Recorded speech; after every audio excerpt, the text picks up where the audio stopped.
За сайн байцгаана уу тий. Мань одоо хуучнаар бол буян тухай. Одоогийнхоор бол Чингис хаан онгоцны нисэх буудал, нисэх онгоцны олон улсын нисэх онгоцны буудал тий. Чингис хаан олон улсын нисэх онгоцны буудлын гадаа байна тий. Яас урт нэр хэлчихвэ тий. Бас Чингис хаан тий. Чингис одоо хаан биш. Чингис одоо буудал болсон. Чингисийн буудлаас зөндөө олон хүмүүс онгоцон цуудаг болсон гэх. За тэр ч яах вэ.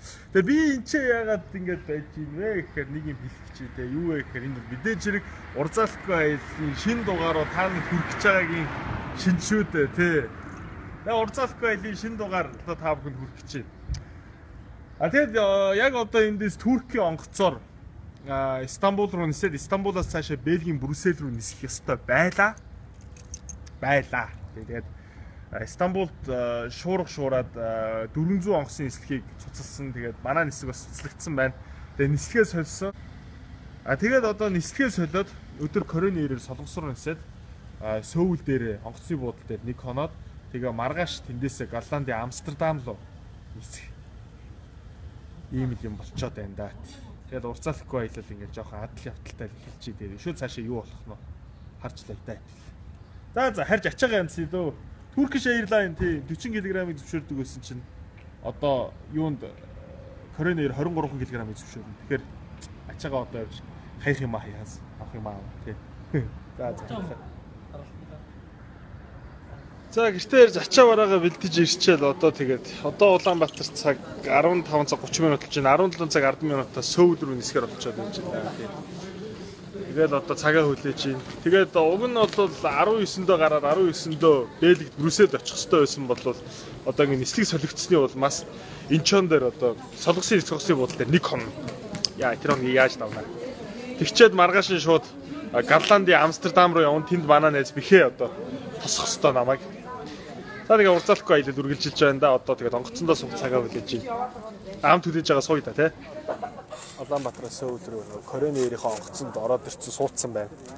Хүлээсний эц. Тэгээд энэ онгоц маань одоо Улаанбаатарын цагаар 17 цаг 10 минутаас нисээд 3 цагийн турш нисээд цагийн зөрүүнд ороод солонгосын нийслэл Сөүлд 21 цаг 10 минут гэж буух байгаа. Тэгээд маргаашийн нислэг маань болохоор солонгосын цагаар 14 цаг 30 минутаас байгаа. Тэгэхээр хэдий бараг 16 цаг гарan онгоц хүлээн гэсэн үг.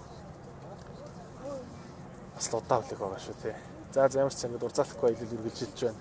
Одоо жоохон кино мэнэ үзээч юм өөрийгөө жоохон саатуулаад тэгээд онгоцонд 3 цагийн өнгөрөөндөө онгоцон суух жоохон хэцүү байд юм аа надад л тий. Нэг аврах том лифтэн дотор амар удаан яваад байгаа юм шиг тий.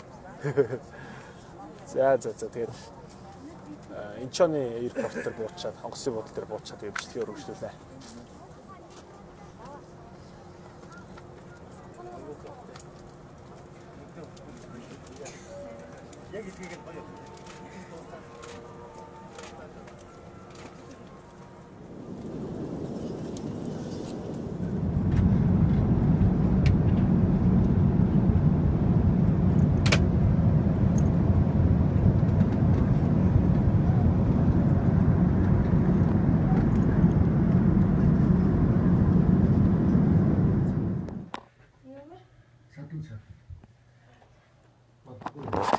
За ингээд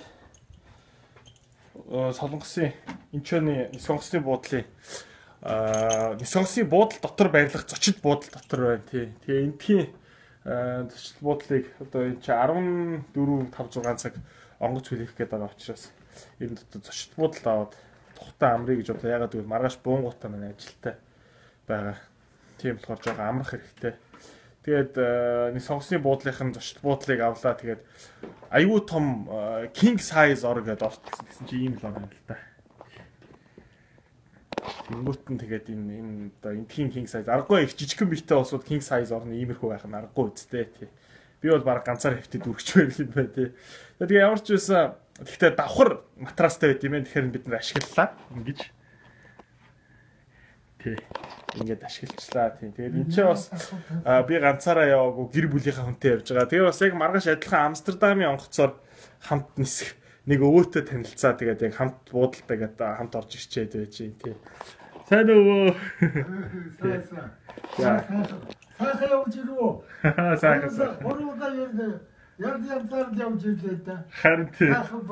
За тэгээд энэ Рашхтайгаа тэгээд танилцаад яг нэг нислэг маань Рашх маань одоо 80 настай тэгээд яг адилхан Амстердам руу явж байгаа. Тэгээд 10 хэдэн цаг энэ өвөөгөө бас яаж сандал дээр амраах уу гэж бид хоёр бас хамтдаа ингээд өрөөндөө ороод ирцэн. Тэгээд бид гурав одоо иймэрхүү байдалтай амрах гэж байна да. За тэгээ өнөөдрийн бичлэгийг ингээд өндөрлөе. Тэгээ маргааш Сөүлээс Инчоноос Амстердам руу нисэн. Тэгээд Амстердамд бихээ найз маань тусах хэвээр. Тэгээд тэндээсээ машинтай Бельгийн Антверпен руу явна. Тэгээд энэ бүх ингэж адал явдалтай ингэж юм хум зарлагдаж ингэж явж байгаа аяллаа гол буруутан болвол одоо цаг агарын байдал Туркэд болсон шуурга байлаа. Тэгээд Туркээр ниссэн бол өдий бараг Бельгид очсон байх байлаа. Тэгээд одоо цаг агарыг одоо яа их вдэ хэнийгээ буруутгах вдэ. Тэгээд одоо ийм л байна. Тий. Тий тэгээд уг нь буудал модлыг Turkish Airlines-аас уг нь зохицуулаад өгсөн бол их гоё байсан шүү. Тийм Turkish Airlines-ийн хэл дээр жоохон таархан ажилласанд би гомдохгүй байгаа. Гэхдээ яг та нар юм бодно үсттэй. За өнөөдрийнхөө бичлэгийг ингээд дуусгая. Урзаалахгүй аялал маргааш үргэлжлэнэ. Өнөөдөр та мөтөж амглаа.